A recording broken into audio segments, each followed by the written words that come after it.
आज आपण शिकणार आहोत बी.एड सेमिस्टर 1 बी.एड सेमिस्टर 2 मधील इंडिया अँड एज्युकेशन यामधील एक महत्त्वाचा प्रश्न जो वारंवार आपल्या युनिव्हर्सिटीच्या पेपरमध्ये विचारला जातो.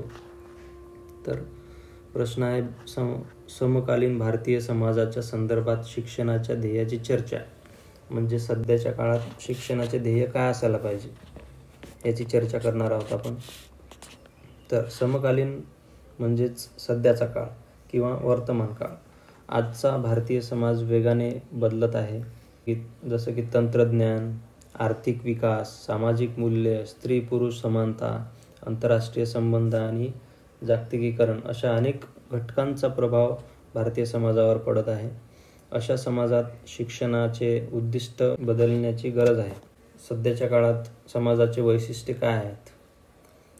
तर पहिला आहे तंत्रज्ञानाचा प्रसार झाला पाहिजे. कारण सध्या आता सगळीकडे डिजिटल इंडिया होत आहे, सर्व ऑनलाईन होत आहे, त्यामुळे तंत्रज्ञानाचा प्रसार झाला पाहिजे जागोजागी. त्यानंतर महिलांचे सक्षमीकरण,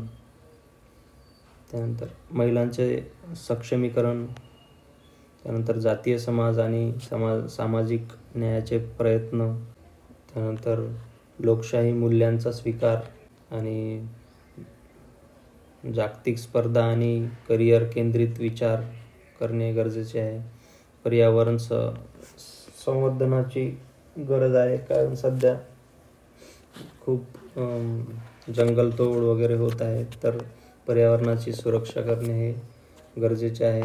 खूप काही प्राणी वनस्पती हे विलुप्त होत चाललेले आहे, तर म्हणून त्याच कारणामुळे पर्यावरणाचे संरक्षण करणे हे गरजेचे झालेले आहे.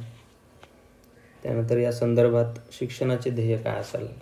लोकशाहीमध्ये जे महत्त्वाचे मुद्दे आहेत त्यांची जाणीव असणे, शिक्षणाचे विद्यार्थ्यांमध्ये सहिष्णुता, समानता, बंधुता आणि न्याय या मूल्यांची उजळण केली गेली पाहिजे. त्यानंतर राष्ट्रीय एकात्मता आणि सामाजिक सलोखा, विविधतेत एकता राखण्याचा संदेश शिक्षणाने दिला पाहिजे. या विविधतेत जे काही वेगवेगळ्या जाती, संस्कृती एक्सेट्रा आहेत आपल्या भारतामध्ये, ते विविधता असताना पण आपण एकजूट राहिलो पाहिजे, हे शिक्षणाचे ध्येय असले पाहिजे. त्यानंतर तांत्रिक व व्यावसायिक कौशल्ये, तंत्रज्ञानाचे आणि व्यवसायामध्ये आवश्यक गोष्टी असतात ते शिकवले गेले पाहिजे शिक्षणा थ्रू. तर समकालीन समाजात तंत्रज्ञान महत्त्वाचे आहे. आता सध्याच्या काळात तंत्रज्ञान हे खूप महत्त्वाचे झालेले आहे, त्यामुळे शिक्षणाने विद्यार्थ्यांना डिजिटल साक्षर बनवणे आवश्यक आहे. त्यानंतर आहे सर्जनशीलता.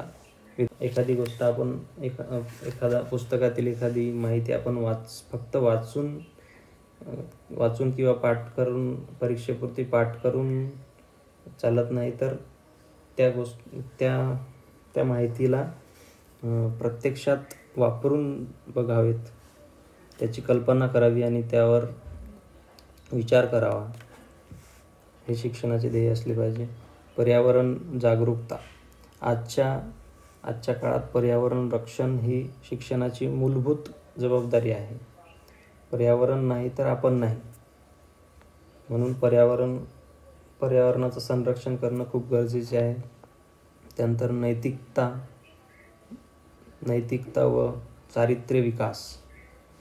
म्हणजेच शिक्षणाने केवळ ज्ञान नाही तर उत्तम नागरिक घडवणे ही उद्दिष्टे असावीत. त्यानंतर शेवटचा आहे समावेशकता आणि लिंग समानता. आत्ताच्या काळात पण लिंग असमानता होते, लिंग भेदभाव केला जातो, स्त्रियांना कमी दर्जा दिला जातो शिक्षणामध्ये. तर सर्व लिंग, जात, वर्ग आणि समूहामध्ये समतेची भावना निर्माण करणे हे शिक्षणातून शिकवले गेले पाहिजे, आवश्यक आहे. व्हिडिओ आवडला असेल तर नक्कीच लाईक करा. धन्यवाद.